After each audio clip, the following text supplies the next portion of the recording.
welcome everybody. Happy to be here. Welcome, Orit. Hi, Jason. How are you? Great, great. So just to get started, some quick background on Upstream for those of you that aren't familiar with us. We've been in business since 2019, building a platform that scales to secure mobility. Our flagship cybersecurity platform is currently protecting over 30 million monitored connected vehicles and securing north of 40 billion API transactions per month. So that's a bit about who we are. With that, let's get into the agenda for today. We're going to talk about contextual detection.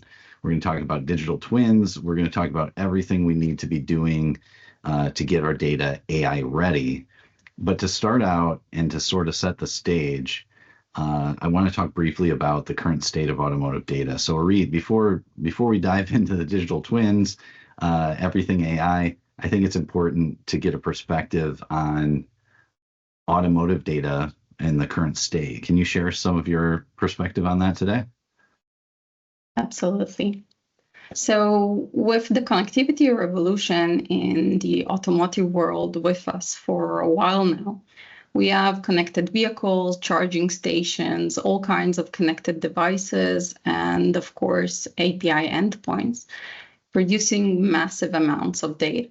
And it's really tempting to believe that you can just take all this wealth of data, just feed it into a Gen AI model that will yield the answer to life, the universe, and everything. In reality, it doesn't go that way. Anyone who's actually tried to leverage and this data for basically any data-driven solution knows one undeniable truth, and that is garbage in, garbage out. It doesn't really matter how great your model is if you feed it inconsistencies, unstructured data. All you can hope for is for it to be confidently wrong. So to truly gain value from generative AI, you need to make sure that your data is structured, enriched, and contextualized. Jason, everyone is talking about the automotive data lake. Given the challenges we just discussed, does it really exist? So the concept of an automotive data lake certainly is there, often discussed, but especially with that framing, Orit, I think when I think from a practitioner perspective, in practical reality, what most OEMs actually have is multiple data silos rather than any kind of true unified data lake. They're collecting vast amounts of data, but these data sets remain fragmented, stored in separate systems managed by different entities, each with their own standards, access controls, and formats. And this is kind of the current state. This is what I see most often. So these data sources, you just pull them up there, are sensors, telematics, over-the-air updates, customer interactions. We've got the cybersecurity logs. All of these things tend to be stored in a primary system optimized for that data's primary purpose. So what's more missing? than a unified lake. So what's missing? So what that leaves us with, or what's missing from that is really the unified view. From a cybersecurity perspective, we need that unified, consistent view of all of the data across the board in order to make the insights. So what we have is actually all of these unique data silos, all the data in its own place. But what we need to make those insights is actually all of that combined together. So we've made a lot of progress in collecting and pulling this data. What's missing is that whole unified view and that single pane of glass across all of these segmented data sources, giving us that perspective to take a look through these lenses and pull it in together in context. What we're relying on is humans to do that. We're looking at each of these data silos and each of these separate lenses, and then once a human has kind of looked at enough of those, they can make an insight and say, okay, this is what I'm seeing. But we don't have the real unified data lake today to observe and mitigate the threats. So what's holding automakers back? What are the key challenges they face in building the right data architecture? So I think that's bringing the consistency to these silos and understanding what it is that we're actually observing. You know, we unfortunately, we're looking at the data in different silos, and we're relying on that human gap, the human element to take us forward and actually bring the insight. So we're looking to our actual human talent to take and look at each of these individual perspectives and bring it together. What we don't have is that, we talk about the data lake, we love to talk about it, but it's not actually there in one consistent perspective for anyone to observe. So I think that's the situation and really where we're sitting today. I agree.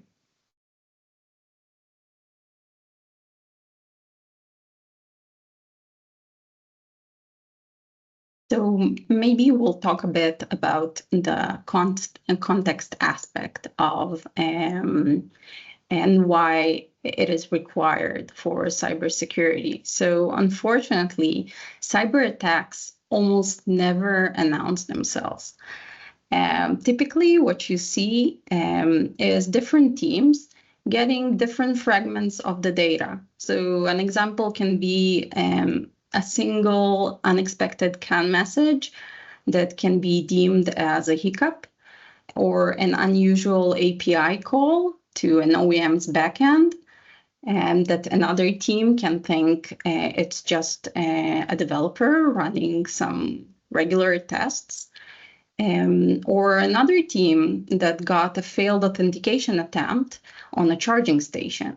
And this is also something that happens every now and then, and not really suspicious. And also a random IP that pops on a threat intelligence feed. You can see how each of them is just a piece of a puzzle.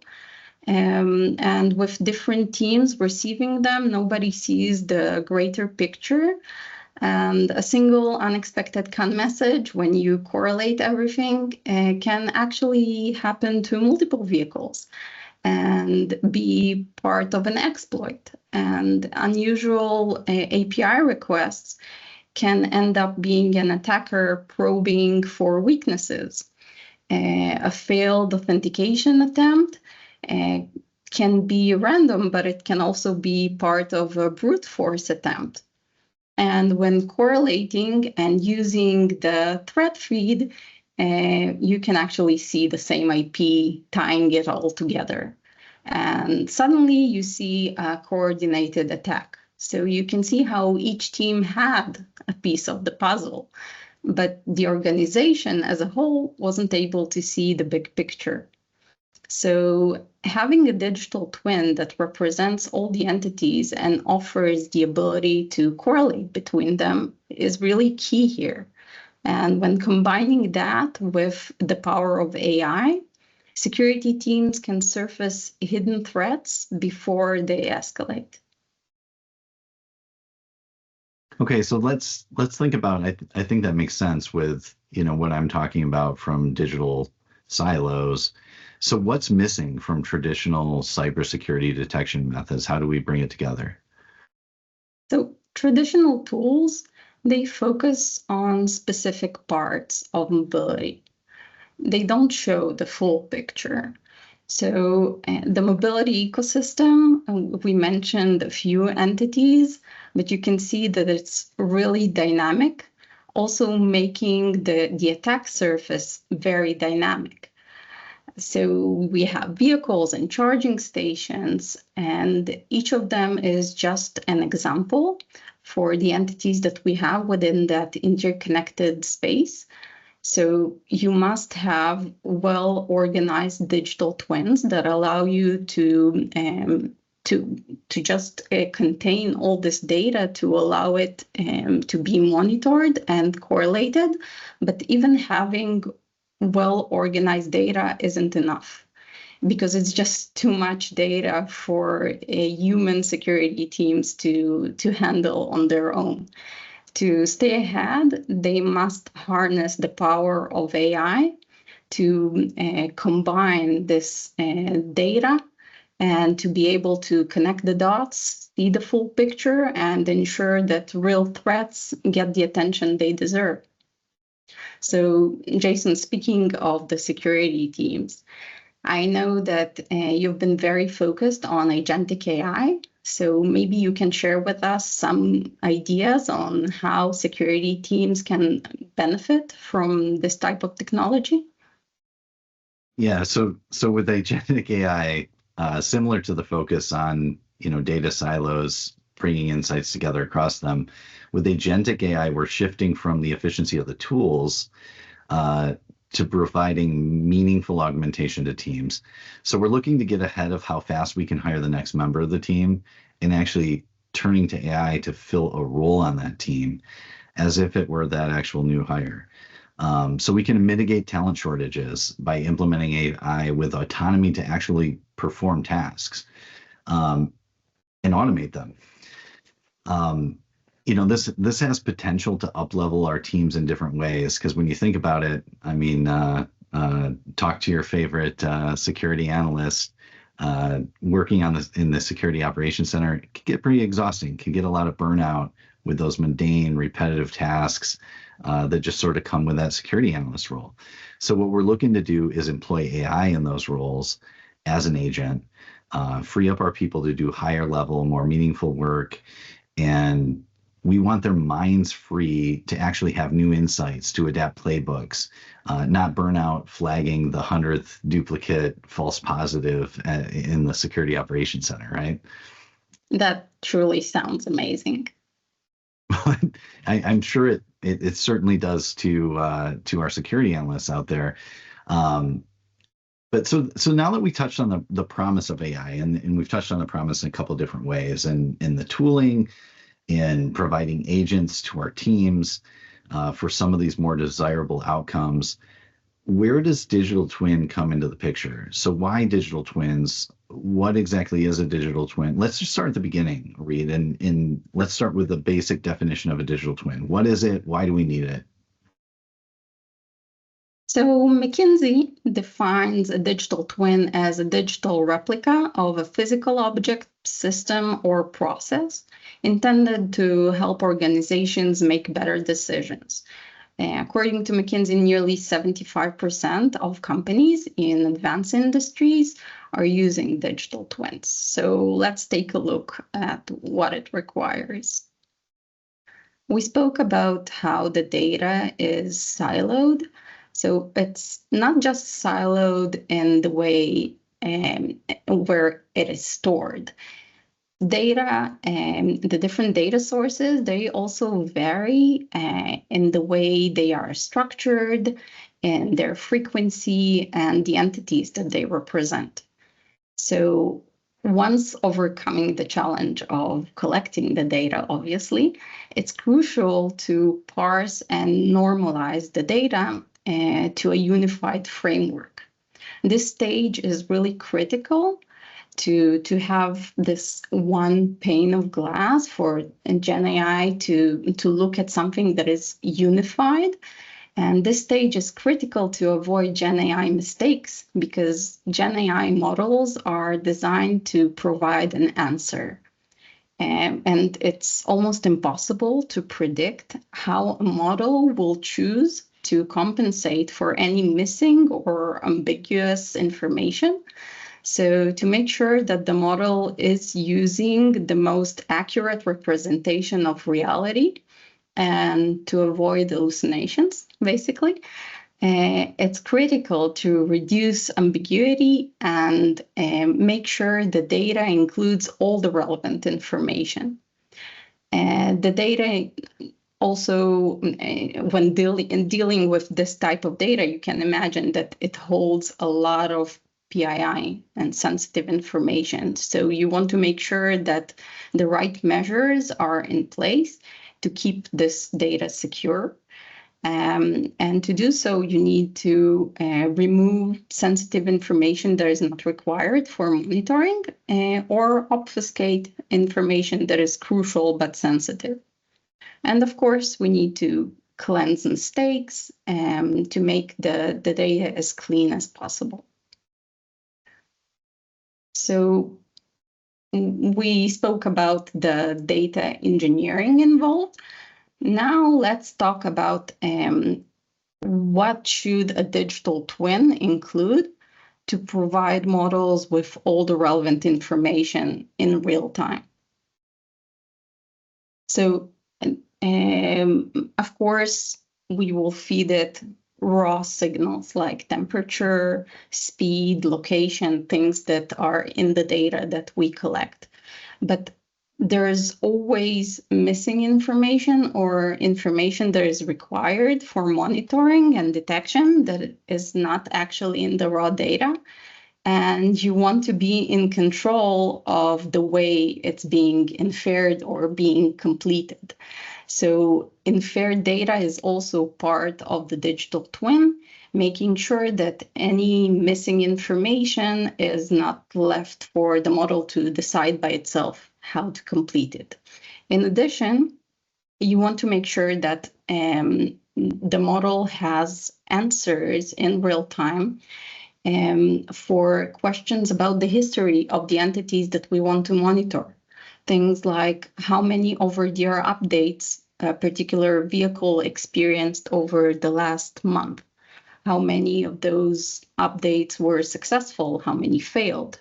When you look at charging stations, how many vehicles used that particular station within the last hour? Did they have any anomalies following the charging event? These are all critical questions that can be later correlated to surface risks. And also external data, things like traffic, IP to location, just information that makes this picture a whole picture that represents reality and all the potential risks and information that may be correlated. So this is great. I like how we started from the definition there and kind of took it down to how building digital twin or digital twins can actually take our data silos and bring it into context. What are we actually talking about? What are the actual objects that we're describing with this data? And McKinsey telling us 75% of our audience is already using digital twins in some way, but we're talking about a very specific use of digital twins. So Orit, maybe you can touch on how we're using digital twins and how this concept is a bit different maybe than for example what NVIDIA introduced at CES recently this year. Sure. So basically it boils down to synthetic data versus live data. McKinsey actually states that the synthetic digital twins are necessary for effective design, testing, simulations. And NVIDIA announced that for upcoming models, manufacturers like Mercedes-Benz, JLR, are using Drive Sim to generate synthetic data to validate their systems. You can also see the same thing with a platform like Hardware in the Loop. And simulations are important, and having synthetic data to do that is extremely powerful and reduces costs. However, it is not a substitute for a live digital twin. Once you have vehicles on the road, you want to protect them from unmitigated risks. things that somebody deemed as low probability and kept them there, even though they thought about it during the design. And of course, zero-day attacks, because there are always scenarios that nobody had in mind when building the simulations or when designing the models. So once the digital twins are in place, correlation can take place. Like we mentioned before, in a connected ecosystem, correlation is simply a must, because you can see in this slide how everything is interconnected and can act as an attack vector into the system. So you can use synthetic data when designing, but in real life, it's really hard to predict where an attack will come from. So Jason, from the industry perspective, how do digital twins create a real-time contextualized security framework? So just from an industry real world, live from the security operations center perspective, I think this is obvious, right? A digital twin is a lot closer to what we're actually trying to observe. Nobody wants to look through a stockpile of telematics data across the fleet. What we actually want to know is what's going on with this vehicle. What are we talking about exactly? What is it? This is a car. This is an EV charger. This is an API consumer. And when each of these are represented as digital twins, these are real things we can understand, and now we can work with and correlate things between them. So it's obvious how that kind of unifies our data silos if we can build that on top of the data we have. So let's think about that from an AI perspective. Does this make us more AI ready? Where does AI enter the picture? I mean, I can see from a human perspective how digital twins make this more explainable, understandable, but how does this get us closer to the AI outcomes that we actually want? So the AI model is like an extremely motivated employee tasked with identifying risks. We all know one of those. If the data is incomplete, it will find creative and not necessarily in the positive way, ways to complete this data. Reliable digital twins will provide the perfect conditions for an AI to shine. AI excels at identifying threats, recognizing patterns, and making fast, informed decisions. And the result, fewer false alarms, stronger threat detection, and security team that can focus on what truly matters. Jason, what do you think? Yeah, so this is great. Taking it back to McKinsey, we think about digital twins generating this enormous volume of data on assets, people, processes, environments, multimodal LLMs. Obviously, we all see those great summaries. They can analyze and interpret these large data sets, give us those insights. But it's interesting to think about AI being on both sides of the digital twin. So not only can it improve digital twins, but it's also when we run that AI across digital twins and understand the relationships between them, it actually improves those AI insights and the outcomes. So, Jason, this is a great time for a couple of examples. I'm sure you have some interesting ones on where cyber teams can leverage AI. Yeah, absolutely. So let's just take a look at something that we can all relate to when we look at API security. The standard tools that we have today for API security are great at raising alerts. Maybe too great at raising alerts. They can notice patterns and they raise alerts, but they don't have any context. They don't have any contextual awareness. And what this means is that we're constantly flagging false positives. We're constantly knocking them down. We're looking at this and saying, okay, was this really an attack? Was this a developer just doing his thing? And we're relying on the human element to come in and look at the high number of false positives and knock it down. The bad part of this, and what we see with our teams, is alert fatigue. You get used to just, no, it's a duplicate. No, it's a false positive all day, every day, all the time. And then when that one real incident occurs, we have a delayed response. We're not alert. We're not on the ready because we're just expecting more of the same. So it actually brings down the effectiveness of our teams to have all this false positives. So we transition this and we look at this in the context of digital twins and AI-powered detection. So the digital twins bring us, the real-time behavior of assets from all the data silos across all of them, bring it together and bring it in that representation of the digital twin across validated anomalies from all these data sources so that we understand what's happening with the actual object, what's with the actual thing that we're securing, that we're talking about. Bring to that AI powered detection, and now we can use ML models better to filter out noise, knock down all those false positives, and truly identify only the true threats that are flagged, and really optimize our security team. So we're getting to effective triage and investigations. It's really all about effectiveness. So this is a good example. So if we take an example of, this is something we can imagine in the EV ecosystem. So we've got EV vehicles, absolutely the most connected cars on the planet today.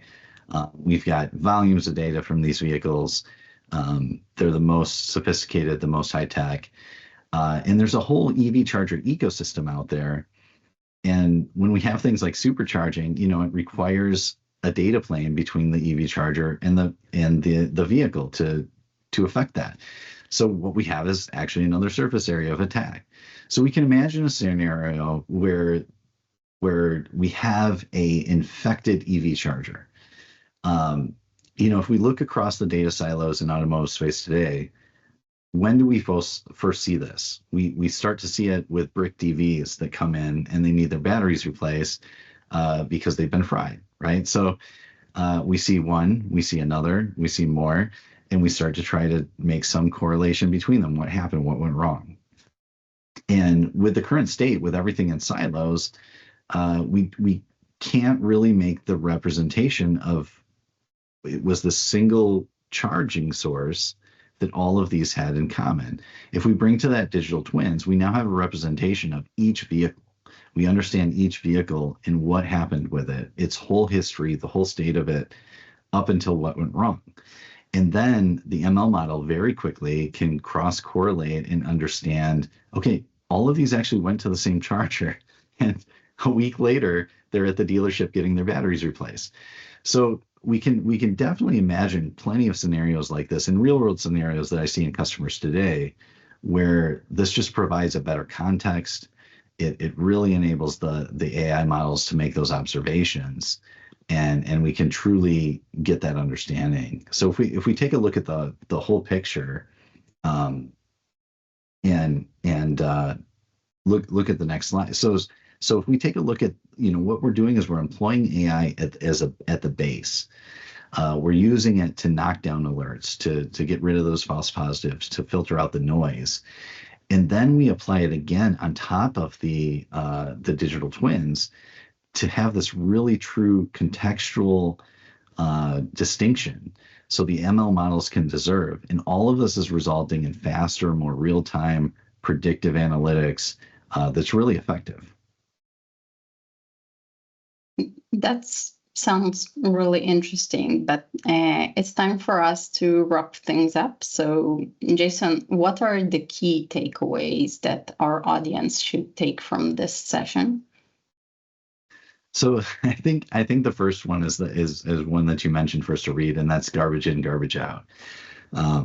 We certainly cannot calm down on our activities to be more complete in our data collection, to clean our data, to bring that all into perspective.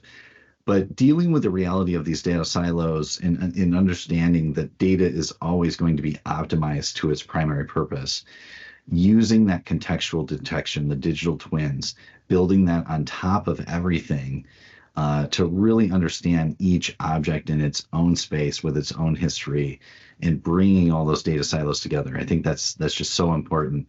And we can't stress enough, AI, AI, AI. It's absolutely changing the entire world that we operate and work in, and sort of the way we think about digital twins now compared, to before, and the way we move forward is all without that in mind and those outcomes in mind.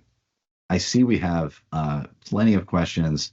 Really appreciate the enthusiasm, and encourage everybody to continue to send those questions in.